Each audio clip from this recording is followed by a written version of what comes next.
एक सबसे हंसी तो मुझे तब आती है जब सम्राट चौधरी लालू और राबड़ी सरकार को जंगल राज का खिताब देते हैं और ये भूल जाते हैं कि इनके जो पूज्य पिता हैं शकुनी चौधरी वो खुद लालू सरकार में लंबे समय तक मंत्री रहे थे। अब इनकी तस्वीर एक दो वायरल हो रही है।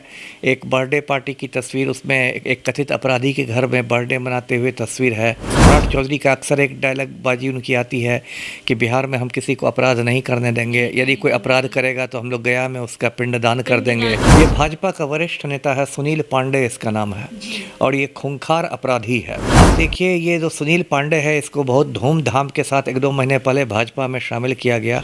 मुख्यमंत्री की ही पार्टी के हैं कि इस पर कोई रेड नहीं होगा और ये लोग सिर्फ बात बनाते रहेंगे कि गया में पिंडदान होगा। और ये मतलब ऐसे कोई भी गुंडा मवाली लुच्चा लफंगा रहता है वो भाजपा में शामिल होता है और वॉशिंग मशीन में धुलकर एकदम प्रखर राष्ट्रवादी बन जाता है। प्रधानमंत्री 56 इंच का सीना लेके घूमते हैं। 1.5 साल से मणिपुर जल रहा है, वहाँ कुछ नहीं हो रहा है। ये भाजपा वाले परिवारवाद के विरोध में बोलते हैं कि लालू परिवारवाद करता है। देखिए और खुद ये शकुनी चौधरी के बेटे हैं।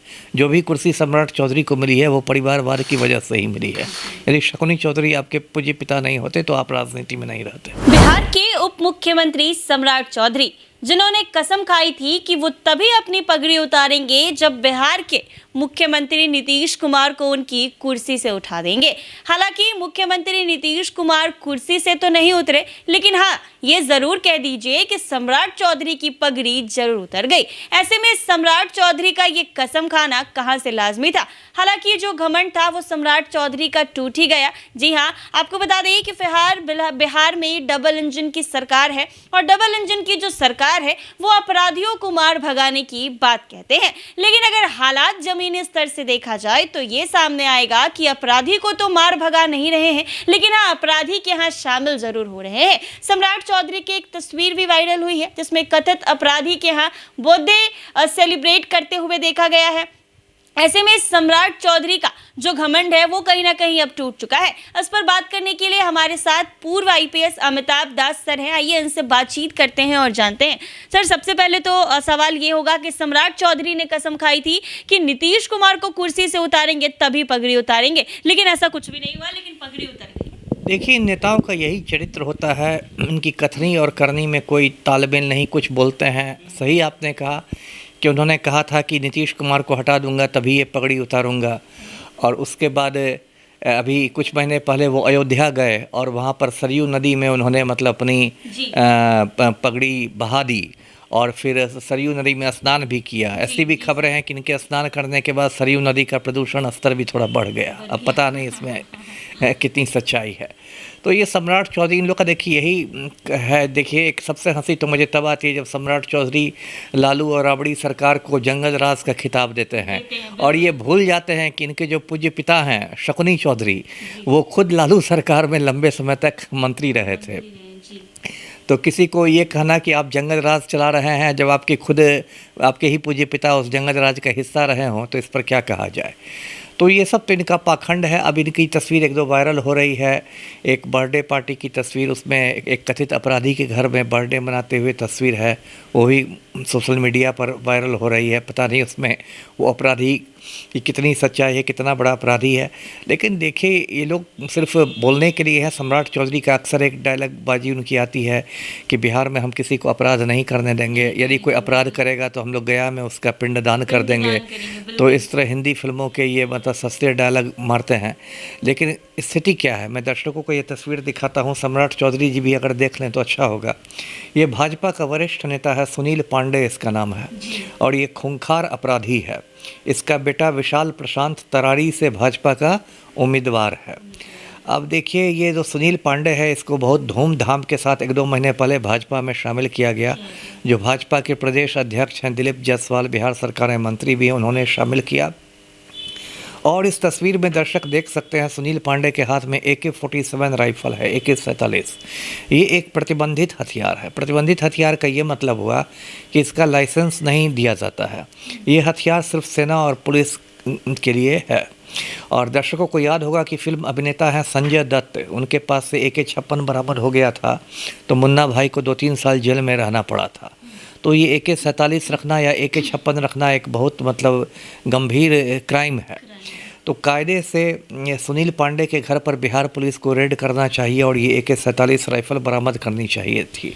लेकिन बिहार में ऐसी व्यवस्था मतलब नष्ट हो गई है और ये उप मुख्यमंत्री की ही पार्टी के हैं कि इस पर कोई रेड नहीं होगा और ये लोग सिर्फ बात बनाते रहेंगे कि गया में पिंडदान होगा और ये होगा वो होगा। जी बिल्कुल सर, भाजपा वाले चिल्ला चिल्ला कर कहते हैं कि हम अपराधियों को मार भगाएंगे, अपराधियों को हटा देंगे, जैसा कि आपने कहा कि गया में पिंडदान कर देंगे और हमारे राज्य में क्राइम नहीं है और लालू के राज को ये लोग जंगल राज कहते हुए नजर आते हैं। लेकिन जब जमीनी हकीकत देखा जाए तो अपराधी का साथ दे रहे हैं, जैसा कि अभी आपने बताया कि सुनील पांडे को धूमधाम से शामिल किया गया। बिल्कुल यही है, मतलब अब इसको भाजपा का पाखंड कहते हैं और भाजपा ने अपने बारे में एक ऐसा बना लिया है कि एक वॉशिंग मशीन जैसी पार्टी हो गई है।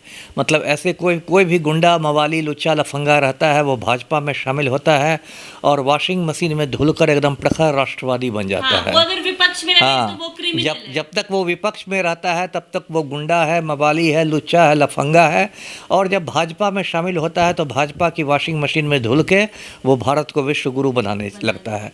तो यही स्थिति पूरे मतलब भारतवर्ष में है। एक तड़ी पार हमारे देश का गृह मंत्री है अमित शाह और ये स्थिति पूरे देश भर में है। ब्रजभूषण शरण सिंह एक गुंडा सांसद था भाजपा का, उसने महिला पहलवानों के साथ क्या किया सबको मालूम है और वही स्थिति बिहार में है। तो इसलिए इनको राम भक्तों को चाहिए कि दूसरों पर उंगली उठाने के पहले आत्मनिरीक्षण करें। हाँ, नहीं तो चोर मचाए शोर वाली स्थिति हो जाती है ना। बिल्कुल सर, खबरें ये भी थी और खबरें क्या हर किसी को पता है कि अनंत सिंह भी इसी केस में थे, लेकिन अब उनको बाइज्जत कोर्ट से निकाल दिया गया। अब अनंत वही स्थिति है। अब देखिए अनंत सिंह के साथ जो है कि हमारे मुख्यमंत्री हैं पलटू राम, वो अनंत सिंह के आज्ञाकारी चपरासी बन गए हैं। अब 2-3 महीने पहले अनंत सिंह को पटना हाई कोर्ट ने रिहा कर दिया। ये 5 साल से जेल में बंद था, ये बाहर आ गया। तो कायदे से बिहार सरकार को हाई कोर्ट के फैसले के खिलाफ सुप्रीम कोर्ट में अपील करनी चाहिए थी, कायदा यही है। लेकिन जब मुख्यमंत्री पलटू राम खुद अनंत सिंह के गिरोह में शामिल हो गए हों तो बिहार सरकार क्या अपील करेगी। तो ये अपना आराम से मूछ पड़ताव देता है, मुख्यमंत्री आवास में जाता है, बंद कमरे में गुफ्तगू करता है, सोनपुर मेला में घोड़ा दौड़ा रहा है और यह आम आदमी जेल में है। तो जो भी है बिहार की बहुत अराजक स्थिति बिहार में हो गई है। जी तो कहीं ना कहीं भाजपा वालों का जो नारा है वो तो यहाँ पर फेल नजर आ रहा है सर। नहीं, हर जगह फेल है। क्या भाजपा वाले नारा देंगे। प्रधानमंत्री 56 इंच का सीना लेके घूमते हैं, 1.5 साल से मणिपुर जल रहा है, वहाँ कुछ नहीं हो रहा है और मोदी के दलाल कहते हैं कि मोदी जी चाहें तो यूक्रेन का युद्ध रुकवा देंगे, यहाँ मणिपुर नहीं संभल रहा। जी सम्राट चौधरी भी चिल्ला चिल्ला कर कहते हैं लेकिन खुद इन सब में शामिल हो रहे हैं। बिल्कुल है, यही राम भक्तों का चरित्र ही है।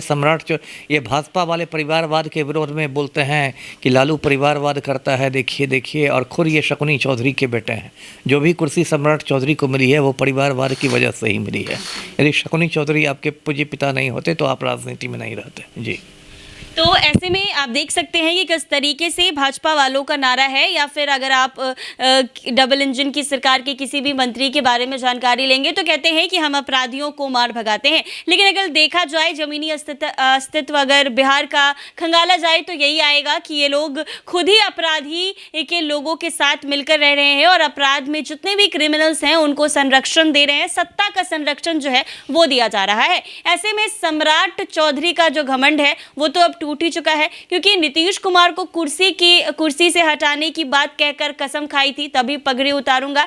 नीतीश कुमार तो कुर्सी से नहीं उतरे, लेकिन हाँ इनका घमंड जरूर चूर चूर हो गया है। ऐसे में अगर कुछ बात कही जाए तो पहले खुद में भी देख लिया जाए, क्योंकि अगर वही लोग विपक्ष में हैं तो वो क्रिमिनल और वही अगर भाजपा में शामिल हो गए तो वो दूध से धुले हो जाएंगे। ऐसे ही तमाम अपडेट्स के लिए बने रहें NBC 24 पर।